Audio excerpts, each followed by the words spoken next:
Blog Am I still Talk here? Radio.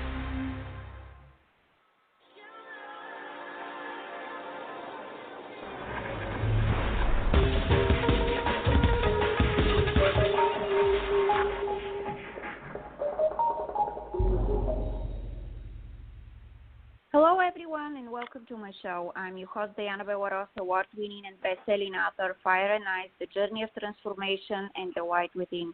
You can find out more about me on my website, diannabellerose.com, as well as download today's podcast and the past podcasts full with useful tools to cope with any situation you're facing nowadays.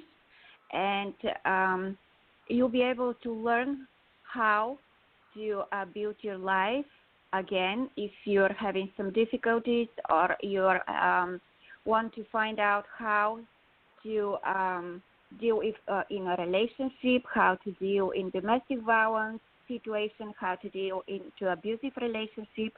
Every tool is in my past podcast from guests who have been in your situation and how they were talking about how they were able actually to rebuild their life and go after their dreams and have what they always dreamed of. And today we have a new guest. His name is David Huber. He was first and foremost a technologist, a computer science, with a long successful established career with technology companies in the Silicon Valley. And he's with us today on the phone, and he's going to talk about himself and his book titled Invisible Stalker. So, hi, David Huber. How are you today? I'm great. Hi, Dianna. Thank you for having me on the show. You're welcome. We cannot wait to learn about your book and about your story. You have a lot to share with us today. Certainly, yeah. Well, my book is called Invisible Stalker, and it's available on Amazon.com. And the book is a book that I was going to publish as fact or nonfiction. And due to the sensitivity of what's in my book, it's my actual story. And I don't use a character's name. The character in the book is my name. And I publish it as fiction. It's a truth that's really hard to tell, and some truths have to be told as a story.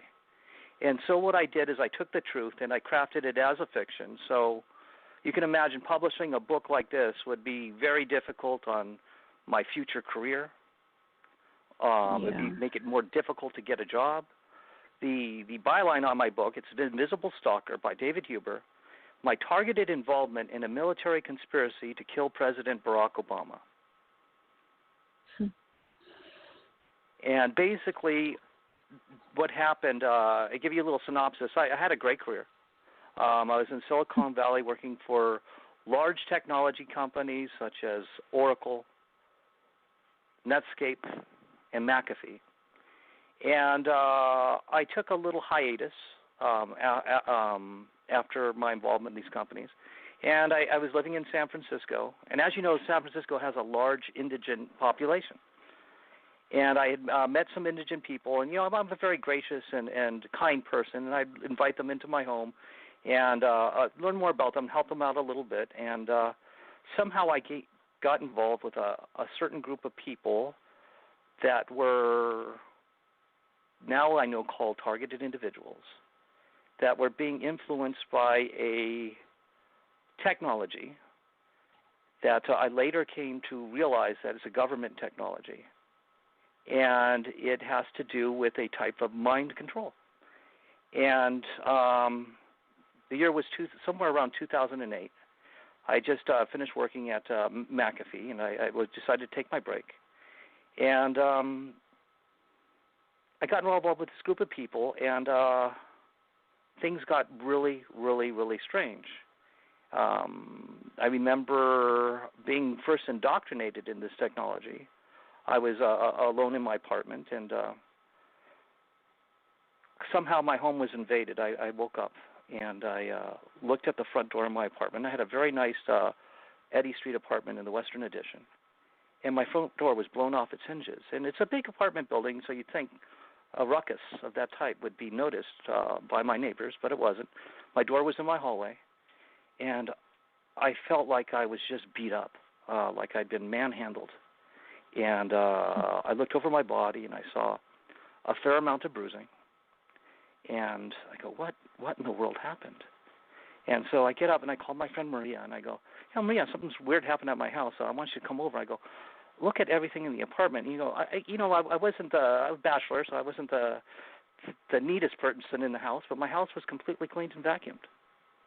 My computer, which was often disheveled, and as a technologist, I'd like to componentize my computer and have the different parts in different places so I can easily switch out components, was all reassembled and screwed back together. And I'm going, this is really odd. My safe was right open, and nothing was stolen. I had some valuable watches and some jewelry in there, but nothing was stolen. My bed was made. My bathroom was cleaned. And Maria goes, well, let's look at your body. Take off your clothes. I go, okay. And she goes, gosh, where'd you get all these bruises? This is horrible. And then she looks at the back of my arm, and she goes, there's an injection site on the back of your arm, right, my tricep. I go, what? And she goes, you're not like shooting some sort of drug, are you? And I go, well, number one, I wouldn't shoot in the back of my arm if I were. I don't think that works. And number two, no. And she goes, well, that's really weird. It looks like someone gave you a hot shot or doped you. And I go, wow. And so I didn't know quite what was happening. I'm very confused.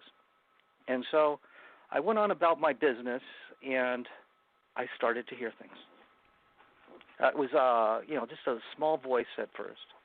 And I got to say, this actually may have happened while I was still at McAfee. The timeline's a little confusing because in my book I put it there, so I'm looking at it now. Timeline's a little confusing. So it was still while I was at McAfee. I hadn't quit yet. And so I that's when I decided to quit the work and go on this little break, right? And so I started hearing these strange voices. And first it was a very female-sounding voice. Now, we all know when we think to ourselves or read a book, it's a silent voice. My voice was no longer silent. I could hear clearly a mechanical voice like you would hear on a computer system. And it would tell me everything I was doing. I'd sit in front of my computer and go, oh, you're looking at your computer. Oh, you're putting in your password. Your password is this. Oh, you're going to go do this. You're going to go do that. And it was very, very, it was kind of playful, kind of experimental. And this went on for some time. But as you can imagine, the insanity that would ensue from having this happen, a complete lack of privacy. It was as if whatever this technology was could listen through my ears, see out my eyes, and understand my thought. And as time went on, I noticed something else very specific about what was happening to me.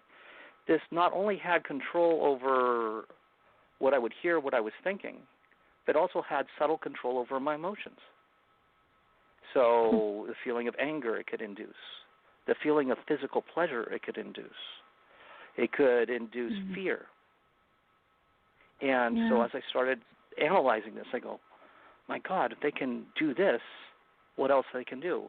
And so I concluded that if this technology somehow could control the basis of emotions, it would be easy to assign emotion to thought and change our behavior. Yeah. And we have a caller, sorry, David. Who is this? Hello? Yeah, I'm here. Who is online? Yeah. Do you have a question for David? Can you introduce yourself, please? Hello? Hello. Hello? Oh, me? Can you hear me? Yeah. Do you have a question for David? And what is your name? Are you talking to me? Yeah, we're talking to you. This is David Huber. Hi. What's your question? Oh, hi. No, I don't. I mean, you invited me to listen to the call, so I did. I'm just listening. Sorry. Oh, okay. Just something. Oh, great. Do you have anything in particular about what you've heard so far that might pique your interest? No, I'm a TI as well, and I was just listening. How long have you been getting some? Since 2013. Since 2013. Yeah, mine started about right before 2008 or right around the 2008 time frame. Are you a victim of remote neural monitoring and voice to skull? Yes. No, I get remote neural monitoring. I don't get voice to skull, but I do get tortured severely. I get severe physical torture from the dude. Yeah, no, that's happening a lot and a lot more. Mine started out very similar. Before I actually really noticed it and became really evident. I think there's two types of things we're talking about here. One, I think there's an American interface to this technology. Mm-hmm. But as a technologist and as someone who knows the current state of both commercial and military-grade computational technology, I was involved in sales to the U.S. Army for their military technology. And as someone who knows some of their technology, it's not capable of targeting the thousands and thousands of people that are targeted around the world. Sure, maybe a few thousand, right? But it's not capable of the many, many, many people. So if we're talking about a type of technology that is targeting people, the basis, and it's my conjecture and my belief, that the targeting technology is otherworldly. The basis for it. I believe that as well. Yeah. So when you get the remote neural monitoring, do we have another call? No. I do get remote neural monitor. They can see out of my eyes. For instance, and when how I do you know they see out of your eyes? What is the indication? Well, just things that they show me that mimic what I see from my eyes. You know, for instance, if I'm viewing something, they'll show me later on my news feed. Like they will basically like mimic what I see a lot. Even Dr. Robert Duncan told me that this technology does pattern recognition. And so whatever it sees out of your eyes, it can, like reproduce the same pattern and show it back to you. This is what it does to me. Absolutely. In my book, Invisible Stalker, what I do is I go through my experience, and I have several chapters on the technology that is used to see through your eyes. And some of the doctors that are at, it's like Cal Berkeley, Berkeley, Cal. Dr. Yang Deng, and she works for DARPA, and Dr. Gallagher are both working on projects where they use direct and indirect, invasive and non-invasive techniques to scan the mind, and they could have you look at videos and watch what you're looking at on a computer screen. Right. Okay. So it gets pretty scary at that point. And do you ever get the sense that you have no sense of privacy? Oh, of course. I don't. I don't have any privacy at all. If I'm in like the one part of the house, the neighbor will come out. Like literally, I was in one part of the house this morning at about 3:00 in the morning, because I was being targeted bad, and I went to this other side of the house, and when I did, my neighbor came out at like 3:00 in the morning and was standing by my window. And then if I, they know where I'm at every second. And that's the most interesting part. And I'm going to take a little bit from here. I did a lot of investigation into what people believe gang stalking is. Okay, gang stalking is a phenomenon where you can walk down the street and or you get the impression that people are working for the government or people were working for some sort of secret cause, and they're there to harass you, and they're being either controlled to do this, or they're doing it as a deliberate action for the government. And there's a couple misconceptions in this. And first thing, it is a perceptual issue. And I don't want to say you're wrong. I'm not saying you're wrong. I'm saying you're right. And so what happens is it's the way we perceive what is happening to us, because it is an emotional control system. When we see, let's say, a cop look at us from across the street, it might put a thought in your head. And you might feel a little afraid because it makes you feel afraid. Normally you wouldn't be afraid of a cop looking at you, right? There's a police officer there. He's there to protect and serve. But this time you look at the cop, and the cop's looking at you, and you get an emotion, and then a thought will go to your head. He knows you're guilty of something. And they modify the thought with a corresponding emotion in order to elicit a behavior by you. And what might this behavior be? A distrust of the police. Right. And so, the government does not have, government has about 4 million people under payroll. Let's say 3 or 4 million. That's in total. I'm talking IRS, military, everything, right? So that's the whole kit and caboodle, right? About 4 million people on their payroll, which is a roughly, that's a small percentage. If it's like 1%, we're lucky of the entire U.S. population. And there's thousands and thousands of people being gang stalked. The government truly does not have a big enough payroll to pay people to follow you or pay people to gang stalk you. They just don't have the money for it. And so that's one of the things I really took a serious look at. I wanted to know if this was deliberate or if this was something the government was paying these people, because I experienced the same thing. I'd be in my San Francisco apartment, and I would hear a voice and say, go look out the window. And I looked out the window.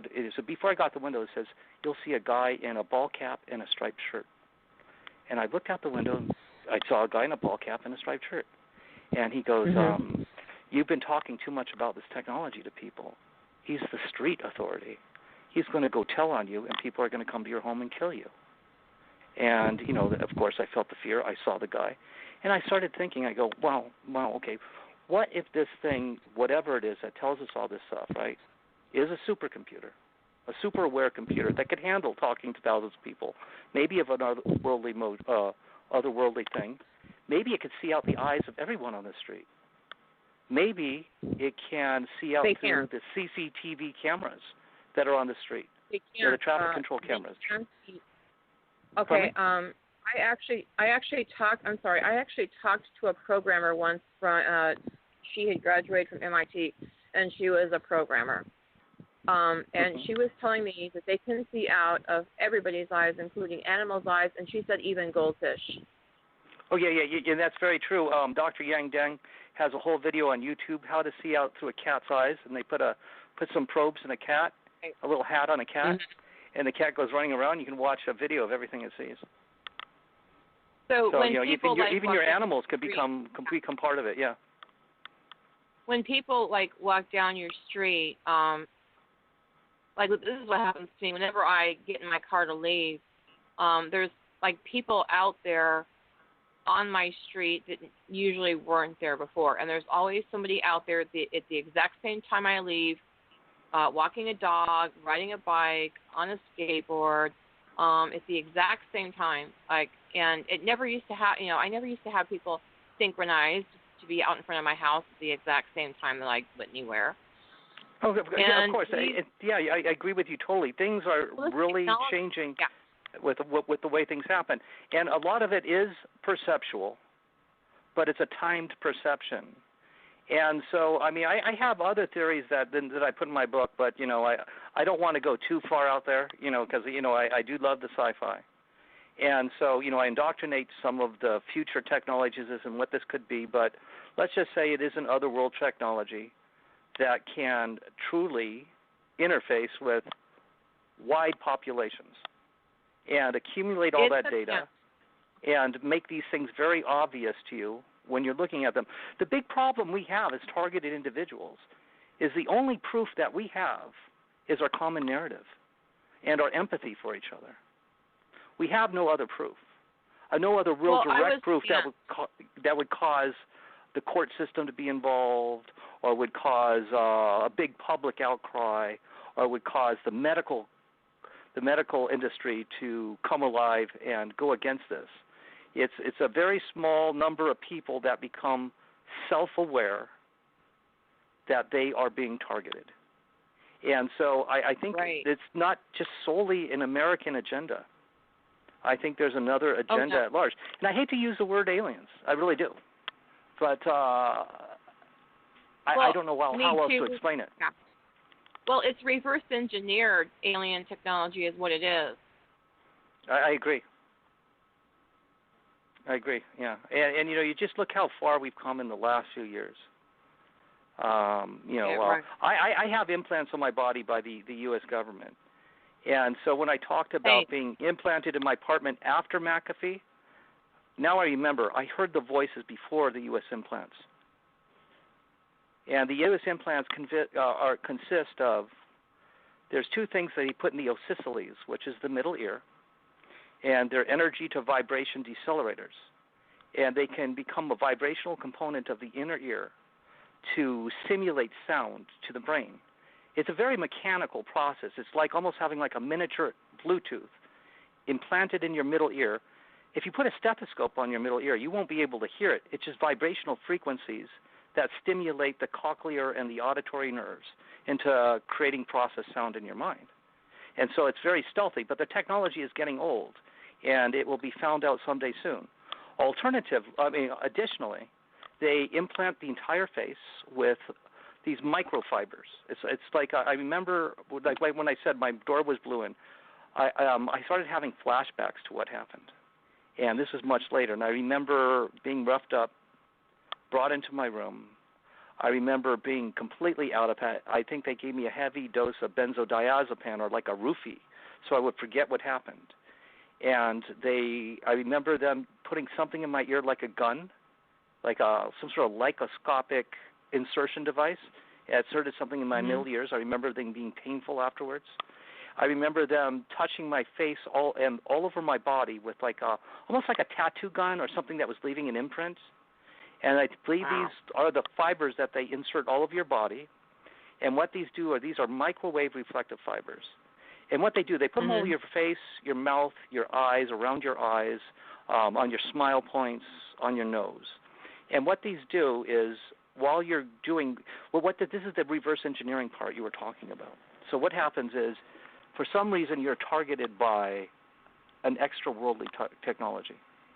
Then if the government finds out about you, they come and say, well, this is another one. Let's implant them with our United States technology, not only to see what we can find out, but to see how we can capitalize on this very otherworldly technology. And I'm not saying they don't work in cahoots with them. I believe that they both work with the aliens, and they also are wary of what the aliens can do. And so I believe it's why America targets people, see how far that they can influence alien technology that targets us. And I believe this technology is not, it seems very hurtful in the beginning, but I believe it's in a way of raising human awareness. I went through quite a transformation of both what I considered myself. I'm a very different person when this all started. After I went to the Secret Service and I told them that the American technology was telling me to assassinate Barack Obama.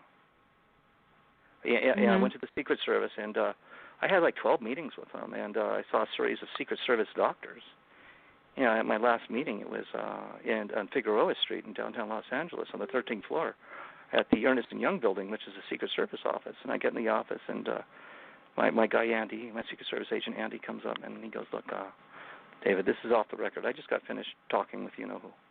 He's the president, and he's well aware of this. He was Obama at the time, and he goes, first of all, he wants me to say thank you. And he goes, next, he wants to make this very clear to you. You're never going to get any justice for this. It's way beyond my pay grade even to know what this totally is. You're never going to get any justice. We wanted to bring you in here. We actually wanted to arrest you because, I said these things. And he said, but what you said was too important, and so we're going to watch you the rest of your life. So now my computer is really monitored by the Secret Service. I'll come in one day. They play games with me all the time. Like, how you log in your screen, it tells you the date and the time and your location on Windows 10? Yeah. I'm in Arcadia, California. So we'll say Arcadia, the weather is this, and the time is this. And I'll come in the next morning, and it'll change to the weather in Washington, D.C. is this, and the date is this, and the time is this. And so they change the date on the computer and its location, just for little things to let me know that they're still watching me. And so Okay, they torture me horrifically, physically. I get horrific physical torture to the point of I have to use a walker sometimes in the morning because I can barely even walk or stand up from this torture. Do you know the reason for this? Why they're torturing me so bad? So my theory, and it's a strong one that I have, it's some sort of examination of the human mind to bring us to an additional state of being.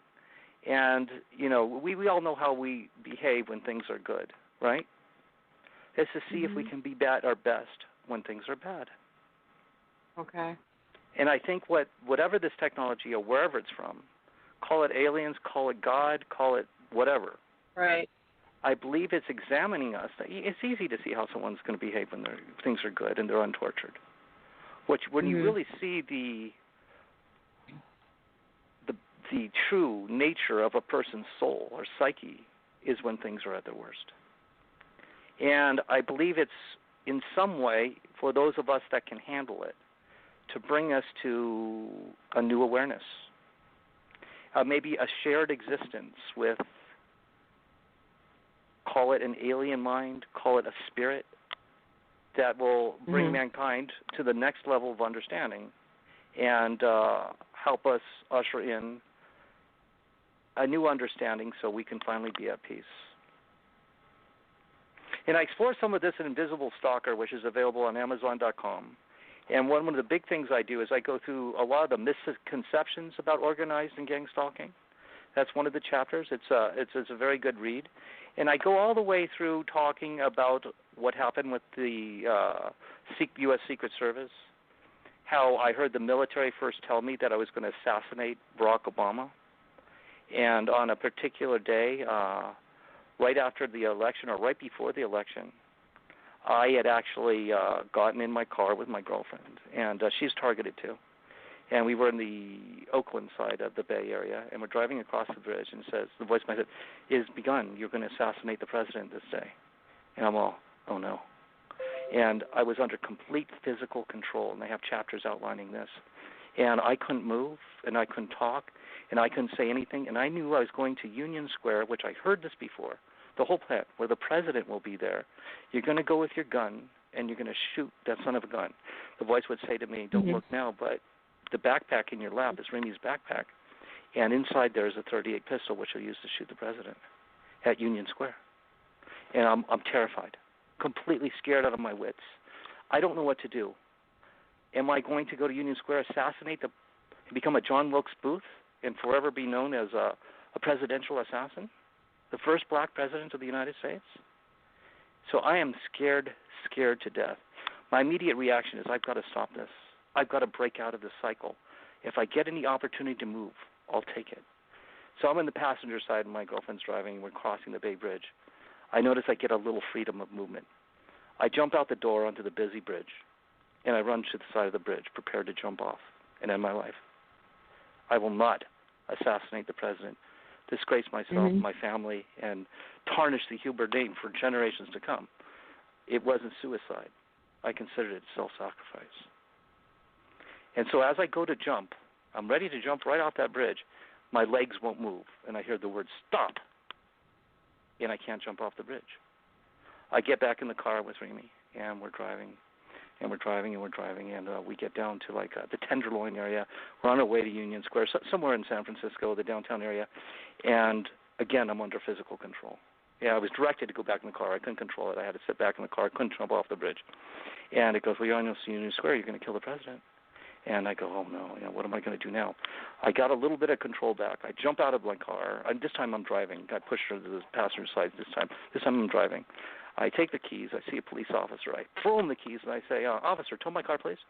He looks at me and goes, "What?" And I go, "Yeah, me and my girlfriend are a little stoned and having a heated argument, and I'm too emotional to drive, and so is she. I need you to tow my car." And he looks confused. He calls additional police officers. There's about 6 of them standing around. "Well, what's the story?" We can't drive anymore. Just do me the favor. I'm not in my car anymore. I'm a little stoned, so, and get picked up for being intoxicated while driving. And I go, "My girlfriend and I are having too big of an argument. Just tow my car. Take it wherever you take cars." I go, "Absolutely. We'll tow your car." "Okay, done." And then Remy starts walking towards Union Square. And the voice goes, "Oh, well, if you're not going to complete the mission, your girlfriend's going to go there and shoot the president. She has the gun in her backpack." And now it became my objective to stop her from, remember, she's targeted too, to stop her from getting to Union Square.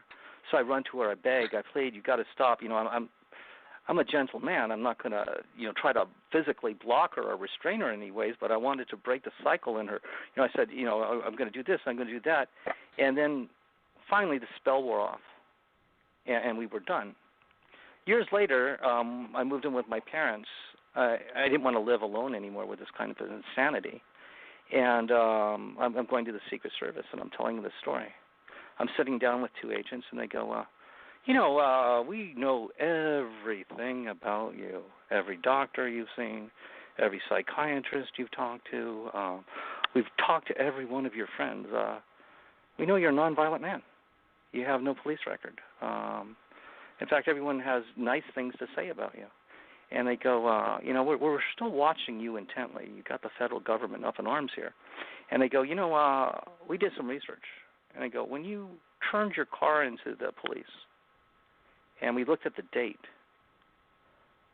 Barack Obama wasn't at Union Square. And I said, what? And I go, no, but he was there 2 weeks later.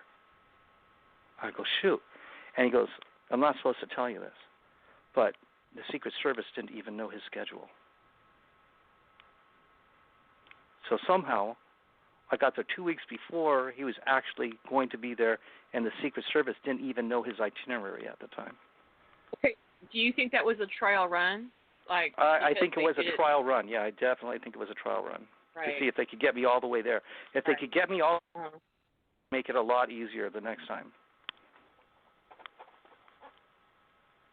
Mm-hmm. We are out of time. The show is almost over. I want to let you know.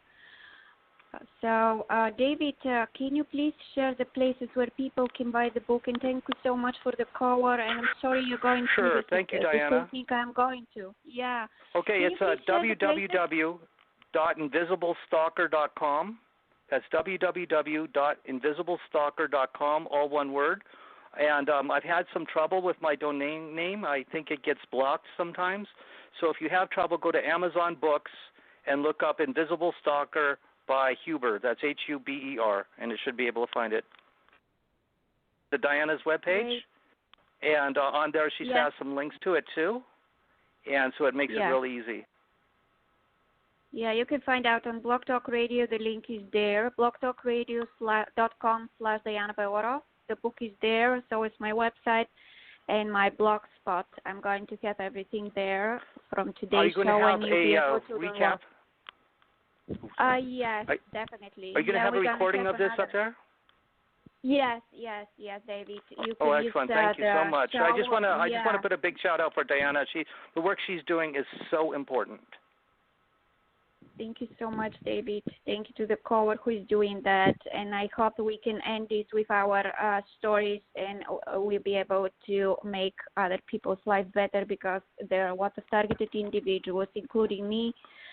So I do have some coping skills in the book too. So a lot of it, I do have some coping skills and how to deal and embrace the situation, because fighting it and running from it just makes it a lot more difficult. If it's not illegal and if it doesn't hurt you or others, you can embrace some of this and understand it a little bit better. The military involvement is totally atrocious. They wanted Barack Obama dead. First black president, a president that may not have. There's a lot of controversy. I'm not going to say anything about him. I like Barack Obama, but there was a lot of controversy regarding his presidency, and you can imagine how the old power structure, especially the old military structure, which Barack Obama was against, might want him dead. Of course. Exactly. Of course. Okay. Again, Invisible Stalker by David Huber. Thank you, everybody. Thank you. Have a wonderful weekend. Thank you for calling. Bye-bye. Okay, I'll send you that. I'll send you that copy. Okay. Bye-bye. Yeah, please do. Bye.